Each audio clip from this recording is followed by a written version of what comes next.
Hello दोस्तों, आप सभी लोगों का बहुत बहुत स्वागत है, अभिनंदन है। एसएससी जीडी आज 6 मई है और 6 मई के पहले शिफ्ट का एग्ज़ाम ख़त्म हो चुका है।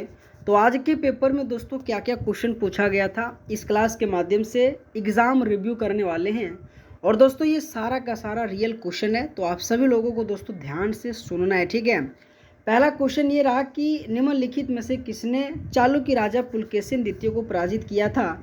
देखो दोस्तों, ये क्वेश्चन आज के पेपर की पहले शिफ्ट में पूछा गया था।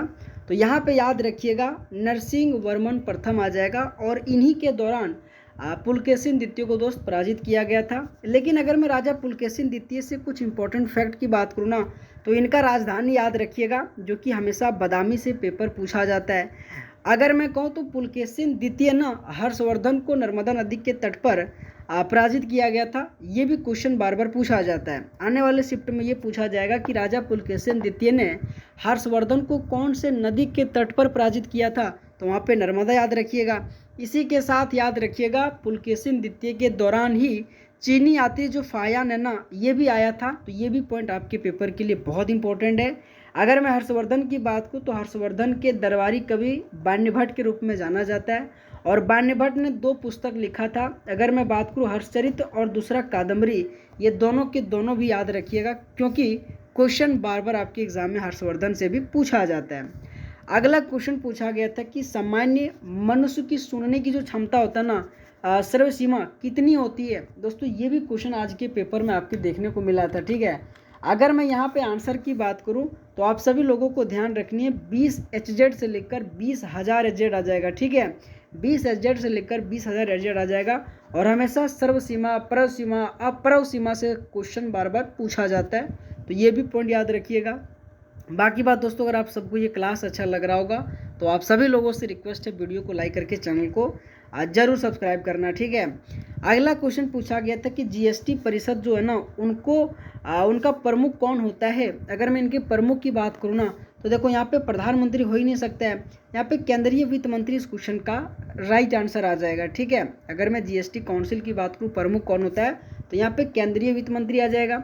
अगर मैं पूछूं कि ये कौन से अनुच्छेद में जिक्र किया गया, तो यहाँ पे याद रखिएगा। अगर मैं बात करूँ अच्छा यहाँ पे ये ध्यान देना दोस्त कि जो जीएसटी परिषद है ना, जीएसटी परिषद हमारे संविधान के जो कि कौन सा जिक्र किया गया, तो यहाँ पे 279A में जीएसटी परिषद के बारे में जिक्र किया गया। और अगर मैं उनका प्रमुख की बात करूँ तो वहाँ पे केंद्रीय वित्त मंत्री के रूप में जाना जाता है, जो कि इस क्वेश्चन का राइट आंसर आ जाएगा। अगला क्वेश्चन, औरंगजेब ने दक्कन में मुख्य रूप से किसे शक्ति के विरुद्ध लंबे समय तक युद्ध किया था। अगर मैं पूछूं कि सर औरंगजेब ने सबसे लंबे समय तक दक्कन में किसके रूप में और किसके साथ युद्ध किया था, तो यहाँ पे याद रखिएगा मराठा और बीजापुर, जो कि गोलकुंडा का राजा था, जो कि हमेशा औरंगजेब से आपके पेपर में क्वेश्चन पूछा ही जाता है, ठीक है। तो यहाँ पे इस क्वेश्चन का right answer option number C आ जाएगा, ठीक है। यहाँ पे याद रखिएगा।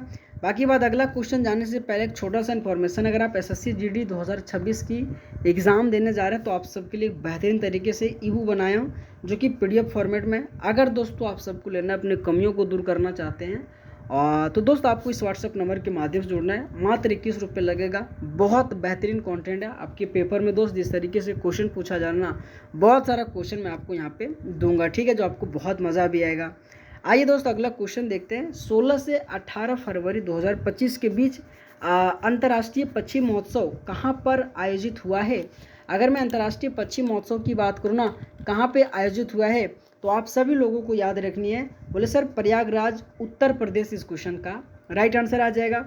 और दोस्तों आपके एग्जाम में फेस्टिवल से अक्सर जितने भी हमारे भारत के राज्य हैं उनसे क्वेश्चन बार बार पूछा जाता है। तो एक बार दोस्त आप आराम से त्यौहार एवं उत्सव से संबंधित क्वेश्चन जरूर पढ़ के जाइएगा।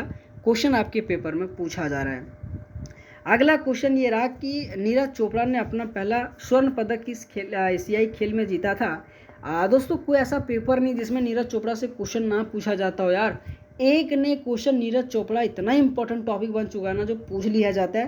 तो यहाँ पे 2018 का जो जकार्ता ना प्ले बैंक, वहीं पे दोस्तों इन्होंने सबसे पहला अपना स्वर्ण पदक जो कि एशियाई खेल में जीता था। याद रखिएगा नीरज चोपड़ा, इंपॉर्टेंट टॉपिक है आपके एग्जाम के लिए, तो याद रखिएगा, ठीक है। अगला क्वेश्चन 2001 से लेकर 2011 के दौरान किस धर्म की जनसंख्या वृद्धि दर सबसे अधिक रही है। लेकिन क्वेश्चन पूछ रहा है आपकी जनगणना 2011 के अनुसार, ठीक है, आपकी जनगणना 2001 से 2011 के दौरान किस धर्म की जनसंख्या वृद्धि सबसे अधिक रही है। तो यहाँ पे दोस्त याद रखिएगा मुस्लिम इस क्वेश्चन का राइट आंसर आ जाएगा। अगर मैं बात करूँ कि ईसाई का कितना प्रतिशत है 2011 जनगणना में, तो 2.3% आ जाएगा। अगर मैं सिख की बात करूँ तो 1.7% आ जाएगा। अगर मैं बौद्ध धर्म की बात करूँ तो वहाँ पे 0.7% आ जाएगा। और अगर मैं जैन धर्म की बात करूँ तो वहाँ पे 0.4% आ जाएगा। तो ये दोस्तों आप सब लोगों को उनका छोटा छोटा डाटा भी याद रखना है, क्योंकि जनगणना से संबंधित जितने भी धर्म है ना, उनसे क्वेश्चन आपके पेपर में बहुत ज़्यादा पूछा जाता है। तो ये भी क्वेश्चन आपके पेपर में पूछा जाएगा, ठीक है।